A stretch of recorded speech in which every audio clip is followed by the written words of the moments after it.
Okay, Telugu Desam పార్టీకి, జనసేన పార్టీకి వారి యోగంలో వచ్చిన రిప్రజెంటేషన్స్, అలాగే జనవాణి కార్యక్రమంలో వచ్చిన వినతులు కానీ, ఆన్లైన్లో వచ్చిన సూచనలు కానీ, అందరికీ రెండు పార్టీలకు వచ్చిన సూచనలని క్రోడీకరించి ఈ మేనిఫెస్టో తయారు చేయడం జరిగింది.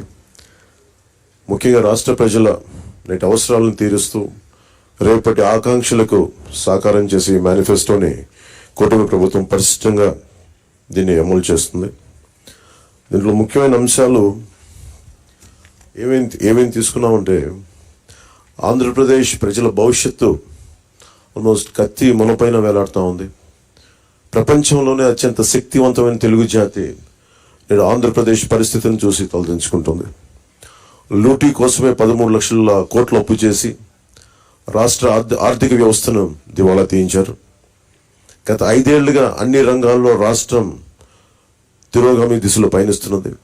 సమాజంలో ఎటు చూసినా అభద్రత, అశాంతి, హత్యలు, ఆత్మహత్యలు కనిపిస్తున్నాయి. ధరలు, పన్నులు, ఛార్జీలు, అప్పుల బాధుడితో ఒక్కో కుటుంబం పైన దాదాపు 8 లక్షల భారం మోపారు.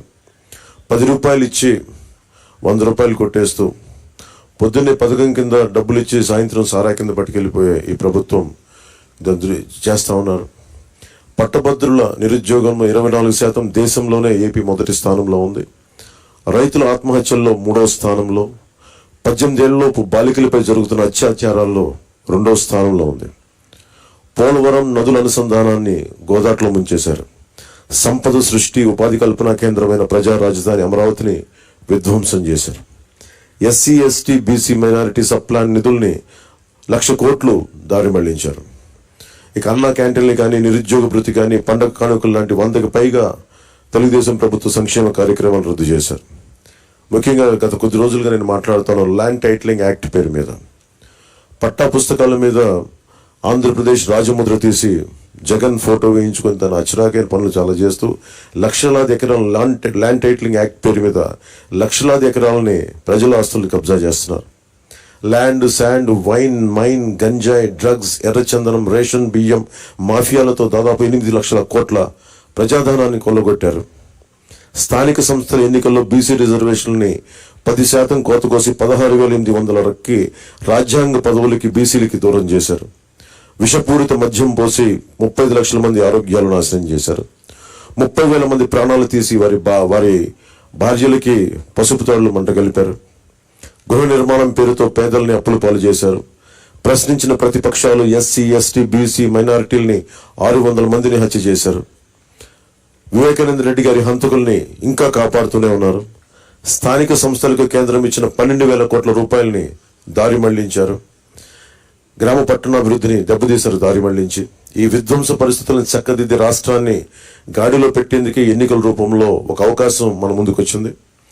ఈ విధ్వంస పాలన సాగనంపి స్వర్ణాంధ్రను నిర్మించుకోవడానికే మా కూటమి అభ్యర్థులకి ఘన విజయం చేకూర్చాల్సిన అవసరం ప్రతి ఓటరు పైన ఉన్నదని విజ్ఞప్తి చేస్తున్నాం.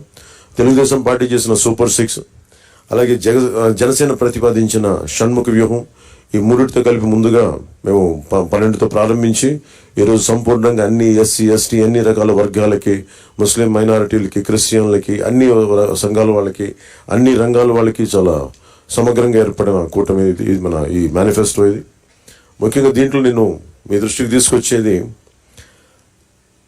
యువతకి 20 లక్షల ఉద్యోగాలు ఈ 5 సంవత్సరాల్లో, అలాగే నెలకి మనకి 3,000 రూపాయలు నిరుద్యోగ భృతి, స్కూల్కి వెళ్ళే ప్రతి విద్యార్థికి ఏడాదికి 15,000 రూపాయలు, ప్రతి రైతుకి ఏటా 20,000 ఆర్థిక సాయం, ప్రతి మహిళకి నెలకి 1,500 రూపాయలు, 19 సంవత్సరాల నుంచి 59 సంవత్సరాల వరకు, ప్రతి ఇంటికి ఏడాదికి ఉచితంగా 3 గ్యాస్ సిలిండర్లు, మహిళలకి ఉచిత బస్సు ప్రయాణం,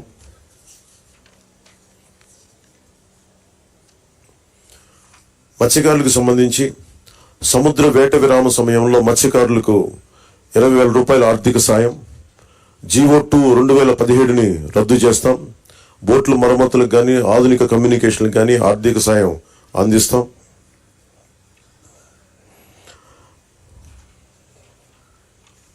ముఖ్యంగా ఆర్యవైశ్య సంక్షేమానికి, ఆర్యవైశ్య కార్పొరేషన్కి తగు మేరకు నిధులు కేటాయింపు, చిరు వ్యాపారాలకు వడ్డీ లేని రుణాల సౌలభ్యం, స్వేచ్ఛాయుత వాతావరణంలో వ్యాపార నిర్వహణకు పటిష్ట చర్యలు, ముఖ్యంగా కన్యకా పరమేశ్వరి అమ్మవారి ఆత్మార్పణ దినోత్సవాన్ని అధికారిక కార్యక్రమంగా చేపడతాం.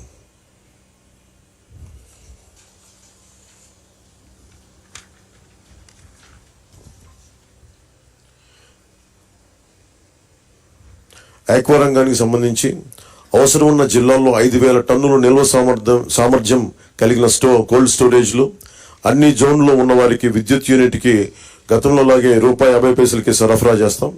ట్రాన్స్ఫార్మర్ల ధర తగ్గిస్తాం. ఏవియేటర్లపై సబ్సిడీ అందిస్తాం.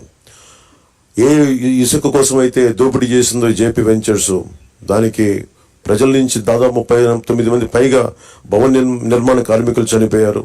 మేమందరం వారికి అండగా ఉన్నందుకు ఈ రోజున వారికి సామాన్యులకి ఇసుక అందుబాటులో ఉండే విధంగా సమగ్రమైన ఇసుక విధానం, అలాగే ముఖ్యంగా విద్యార్థులకు సంబంధించి ఎయిడెడ్ కాలేజీలు, ప్రైవేట్ పీజీ విద్యార్థులకి ఫీజు రీయింబర్స్మెంట్ పునరుద్ధరిస్తాం.